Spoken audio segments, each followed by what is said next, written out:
Oh, dito yon, humingi pa ng tulong sa amin. Dito, alos sinisid yun, 2 oras na sinisid yata, 1 oras mahigit. Mamaya, pupunta tayo doon.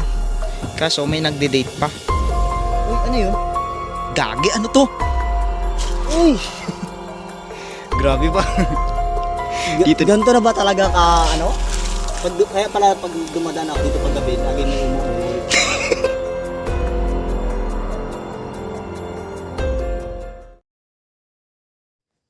Isa ang Batuili sa kilalang lugar dito sa San Jose Occidental, Mindoro.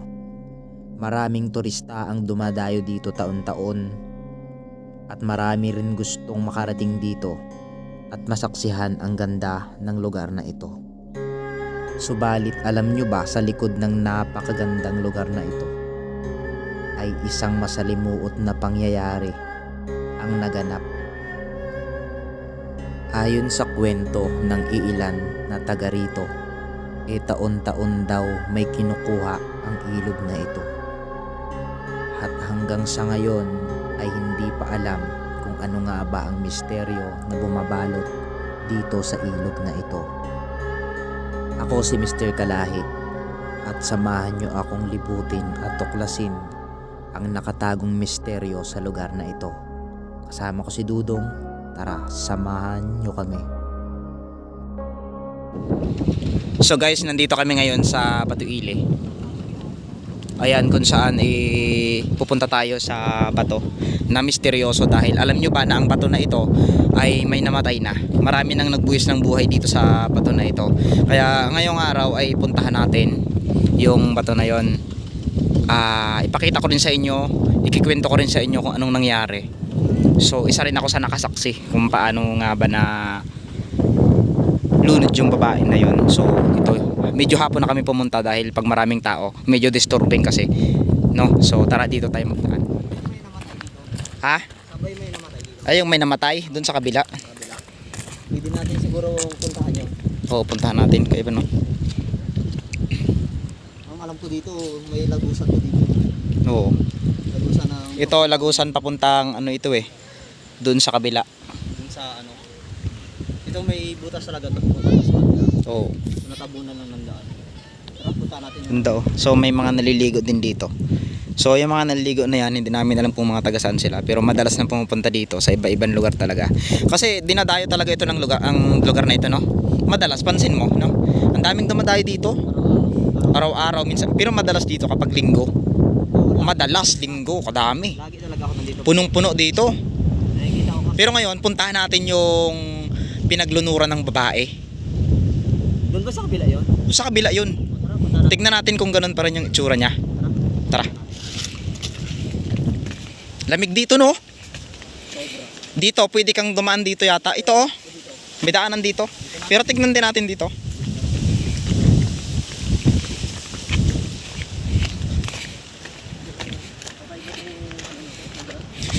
Anong Napakaganda ng lugar. ganda ng lugar, no? Hindi ko in-expect na may nalunod dito na babae kasi sobrang ganda ng lugar. Tapos kung mapapansin nyo, titignan nyo yung ano, talagang napaka liguan, napakaganda. Kaya yung parang yung pag nandito ka, parang gusto mong maligo ka agad. Ito, dito nalunod yung babae. So ano nga ba yung nangyari? Kwento ko sa inyo. Araw yata ng March yun, buwan ng March. So habang ginagawa itong gilid ng Batuili, nagtatrabaho din ako dyan. So tanghaling tapat, pumunta sila dito. Tapos nung pumunta sila, medyo nagustuhan nila yung lugar kasi nga maganda. Ayan, Dong, tara dito, Dong, kwentuhan tayo dito. Yan, para may thrill yung kwentuhan natin. Dito ba nalunod yun?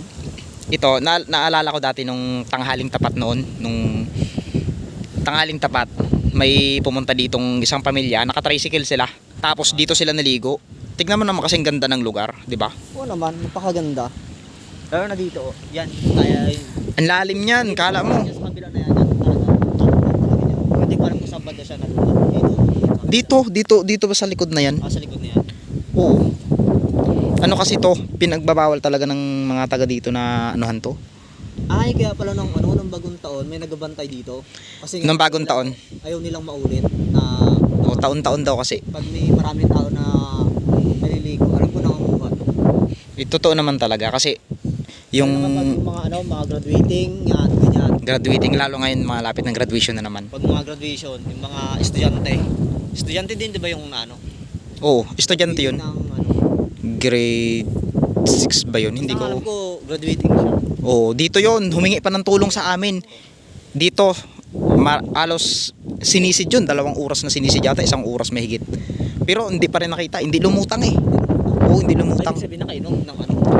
Ano yun? Nalumos na siya. Pero hindi na. Kasi may humihila daw talaga dito. Sabi nga nila. May humihila talaga dito kaya sinisid nila. Oo. Mamaya, pupunta tayo doon. Kaso may nagde-date pa. Hindi naman natin pwedeng pakialaman yun, di ba?